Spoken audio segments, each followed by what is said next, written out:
근대적 공공박물관으로의 과도기 세 번째 소주제 테일러 박물관입니다.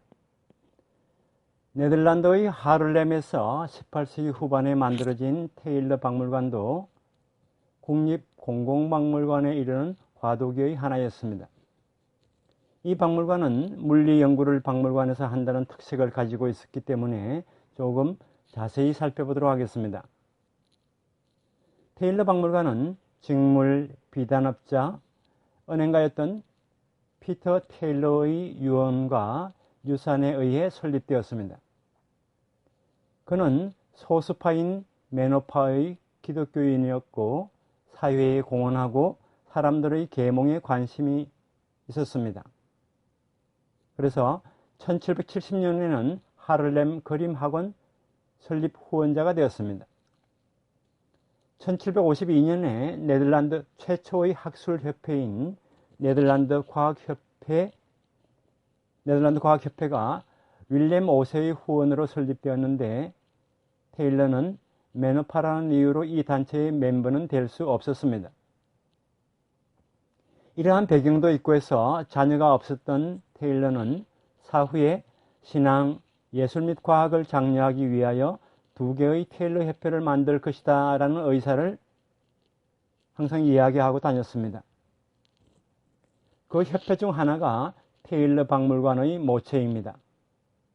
이 협회는 네덜란드 과학협회와 마찬가지로 이사회에 의해 운영되었고 직원들은 연구를 하게 되었습니다. 1778년에 테일러가 사망한 이후에 테일러 박물관의 건물이 세워졌습니다. 이 박물관 건물은 과학박물관용으로 세워진 것으로서 애시몰린 박물관 다음으로 오랜 역사를 자랑합니다. 테일러 박물관은 1784년부터 공개되었습니다. 당시는 교양 있는 계층에게만 보여주는 공개였습니다. 마룸이 1784년부터 1837년까지 관장을 맡았습니다. 이 컬렉션에는 물리기구, 그림, 동식물, 광물 표본과 화석, 자연사 관계 도서관, 화폐와 메달 등이 있었습니다. 1824년부터는 도서관도 일반 공개되었습니다. 이러한 컬렉션은 초대 관장 마룸이 이사회에서 위임받아 매입한 것으로 테일러 자신이 남긴 것은 조금밖에 없었습니다. 그러한 만큼 이 박물관은 개인 박물관이 아니라 단체 박물관에 포함됩니다.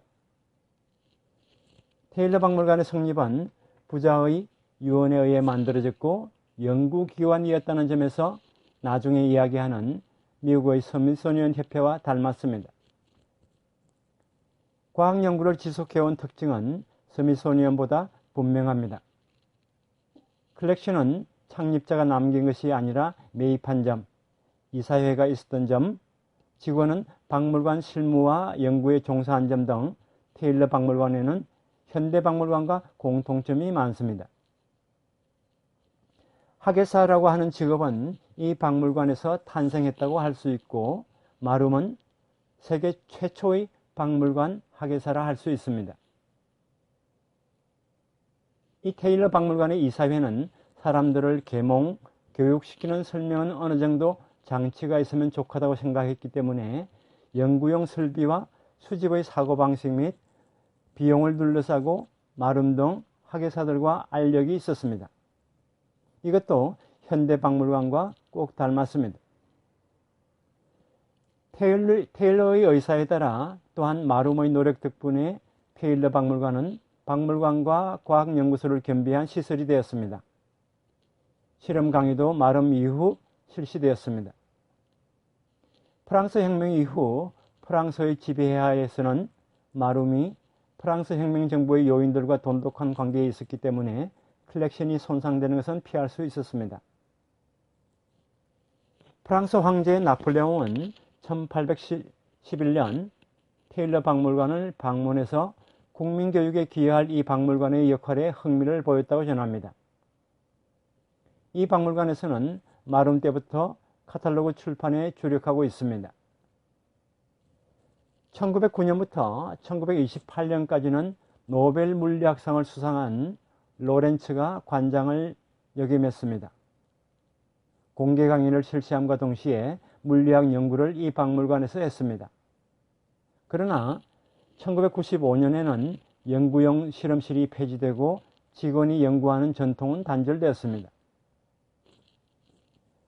1983년부터는 이 박물관은 네덜란드 정부에 의해 운영되게 되었습니다. 왕립협회의 진열실이 단명으로 끝난 것과 비교해서 테일러 박물관이 오늘날까지 이어온 것은 흥미롭습니다. 재정적인 여유가 있었던 점, 관장 학예사로서의 마룸이라는 감시관을 가진 인물이 있었다는 점, 그 결과 창립 후 초기에 우수한 컬렉션을 수집할 수 있었던 점이 왕립협회와 달랐습니다. 영국의 경우와 달리 테일러 박물관이 국내 다른 시설과 경합하는 경우가 적었던 점도 그 성공과 관련이 있을 것입니다. 오늘날에 봐도 테일러 박물관은 매우 매력있는 박물관입니다. 화면 속의 그림을 참조해 주시기 바랍니다. 르네상스풍의 건물로 타원형 홀이 있고 그림이 전시되어 있습니다. 물리기기 전시실에 들어가면 그곳에는 현대와 단절된 별세계처럼 보입니다. 유리 진열장 속에 오래된 기구가 가득 채워져 있고 당시를 생각하게 하는 분위기가 아주 뛰어납니다. 가장 볼만한 것은 그림에서 보시는 것처럼 직경 1.6m나 되는 거대한 유리마찰 정전기용 전기입니다. 이것은 마룸이 커트버트선에게 특별히 주문하여 만든 것입니다. 마룸은 이것을 사용해서 엄청난 불꽃 방전을 날리면서 실험을 했습니다. 그의 연구는 유럽 과학자들 사이에서 유명해졌습니다. 과학기기, 실험기구의 컬렉션 카탈로그가 간행되고 있습니다. 다음 시간에는 개인 박물관에 대해서 살펴보도록 하겠습니다.